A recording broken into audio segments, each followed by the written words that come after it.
สบายดีทุกคนวันนี้เราการจะเดินทางอีกแล้วเนาะเราจะเดินทางไปอุดรเนาะไปนอนอุดร1 คืนอยู่ที่โรงแรม B2 Premier Hotel แล้วก็จะมื้ออื่นเช้าเนาะจะบินจากอุดรไปที่ดอนเมืองแล้วก็บินต่อจากดอนเมืองไปลงภูเก็ตนะทุกคนเนาะโดยยนต์อย่างสายการบิน Airbus สายการบิน Air Asia เนาะ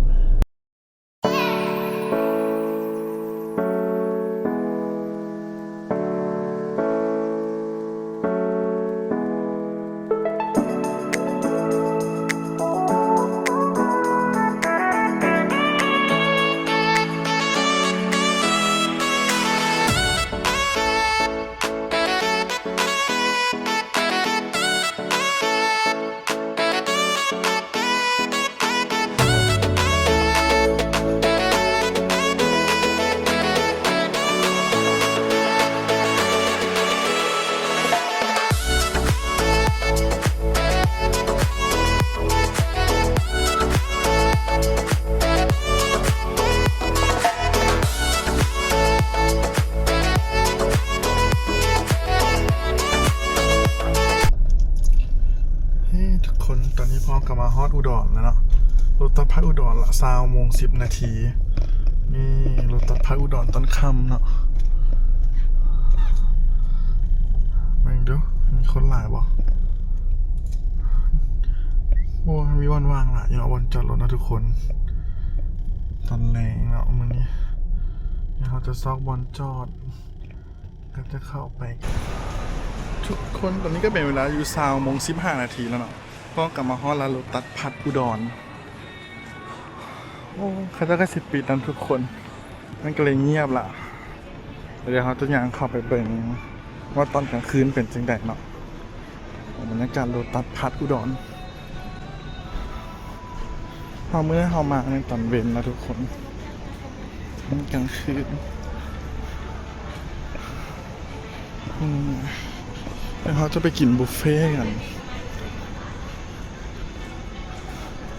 บุฟเฟ่ตีน้อยนะทุกคนบแมนบุฟเฟ่ลักกี้ซุกี้เนาะตั้งขึ้นกันงามดีเลย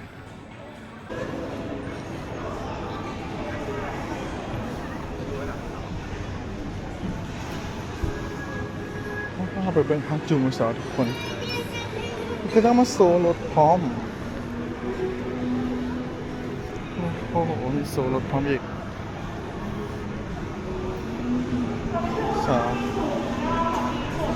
อากิสุกิอยู่ชั้น 1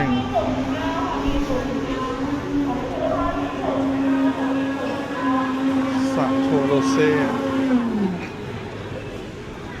นะลักกี้สุกี้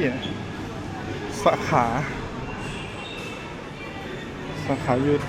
อุดรพิซซ่าแทน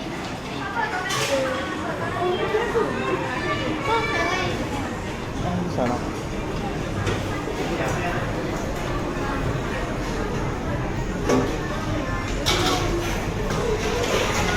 โอ้ทุกคนทานคนใหญ่เลยลักกี้สุกี้เขาจะพามาเบิ่งอ่ะนี่ทุกคนในบุฟเฟ่จะมีพวกน้ำเนาะโอ้โหน้ำเต็มเลยก็ได้เอาพวกข้าวเก่าโปที่มีแซลมอนมาเพิ่มคนละ129 บาทอ๋อได้ไม่เห็นตักเอาแบบนี้เป็นเมนูที่ให้ตักเอาลักกี้สุกี้เนาะโอ้เมนูหลายขนาดเลยอาหารคุดจะหลายเลย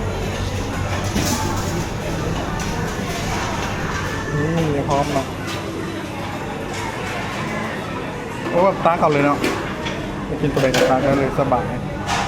โอ้หลายแล้วนี่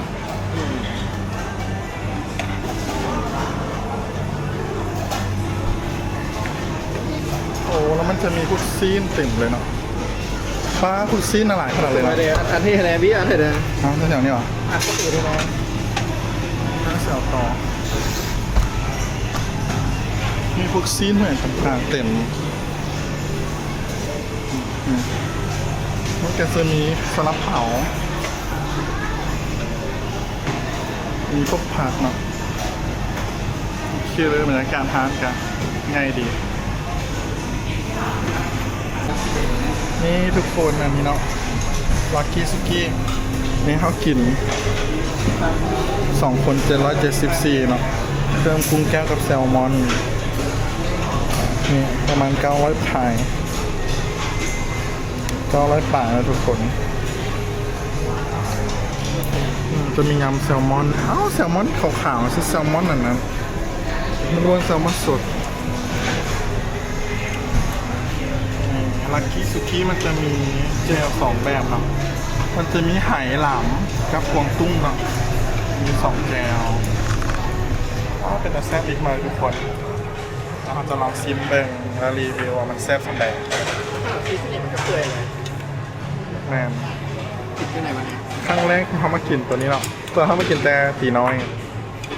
แซ่บอยู่นี่ทุกคน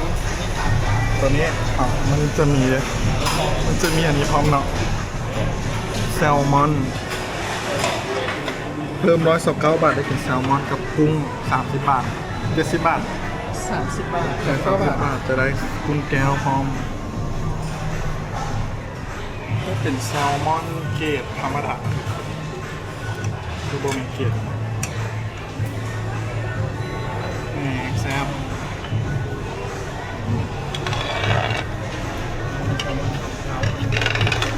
แก้วหรือประมาณจะมาชิมาสิแค่นี้ นี่แซลมอนแบบนี้นะ นี่ซึ่งมันก็จะมันจะดีเลยจากมาแบบบนเนี่ยผมที่มันสีแบบ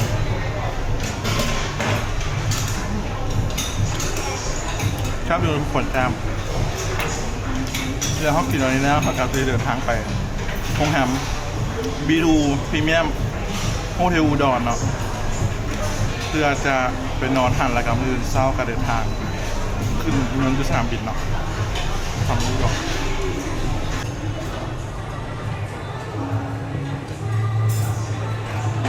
ทุกคนตอนนี้กับเป็นเวลา9 โมงครึ่งแล้วนะเกือบ10 โมงละก็ต้องกปิดห้างละเขาก็เตรียมตัวจะกลับโรงแรมมาเนี่ยเนาะ